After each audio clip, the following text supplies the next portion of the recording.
I got this massive bench. Beautiful workbench. Look at this thing. It's like, I don't know, 20 feet long.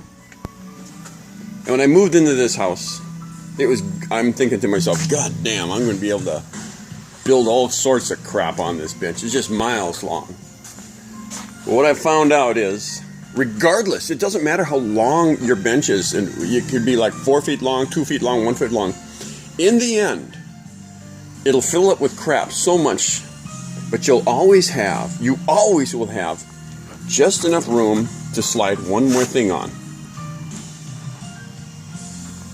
I don't understand it. This bench could be a mile long, and I still end up with that same amount of space right here that you actually use next to your vise and everything. Okay, I was going to show you. We'll go outside here. Out here is where I actually do the forge work with, I use coal. And this is a homemade forge here. And that's where I do most of the action, heat it. And then I have my anvil out here. I pound. And then, after a while, when I get the rough forging over work, then I move for the interior work. And that's what I've been doing lately. Ooh, I bet you that's warm. 1 second. Grab a glove here. I have a piece of steel in here. And you can see the curve is exaggerated. And that's because this is 5160. And I'm going to oil quench it. And the oil quenching will straighten out the curve. And so you have to exaggerate the curve. And that's how the state I'm at now. And I've been, see, then I have my 2 anvils down here that I got little homemade anvils here. One of them is a railroad track, and then the other one is, well, I don't know what it is. And I do that water forging thing where you grab your hammer and you dip it in there, and you put water on the anvil. And then when you put the steel in there, it kind of cooks off all the scale. And here's what here's my tool that I use for the rough forging. I have a 50-pound Little Giant power hammer, trip hammer, whatever they call it. Now the steel, God, look at this. These are busted blades. All my failures. The steel I've been using is these truck leaf springs. And so what I do is I cut it like about right here. And then I take my gas saw from work, and I split her right down the middle because there's too much material here. And so I end up with this section. This is what you end up with.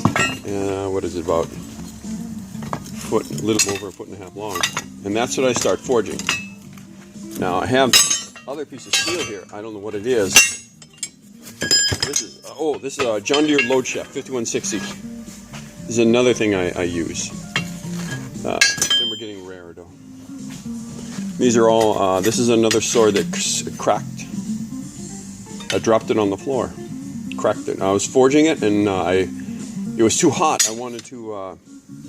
I was forging this end, and I wanted to hold on to this end and forge the other end, so I just dropped it in a water puddle to cool it. And it got so hard that I went into, and then I went up to my anvil after it was cold enough to hang on to, and I went up to my anvil, and I just kind of went like that just to set it there for a second, and it snapped off. It got so hard.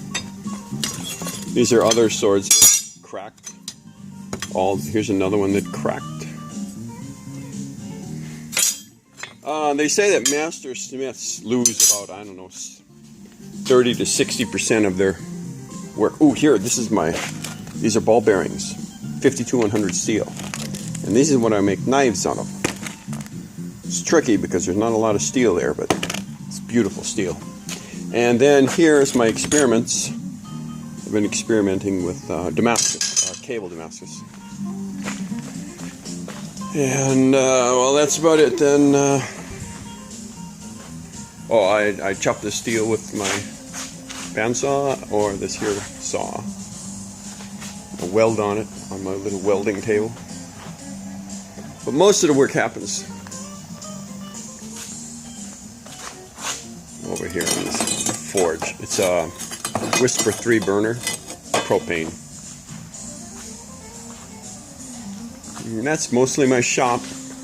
Oh, I make handles for knives out of Bighorn, Rocky Mountain Bighorn sheep horns.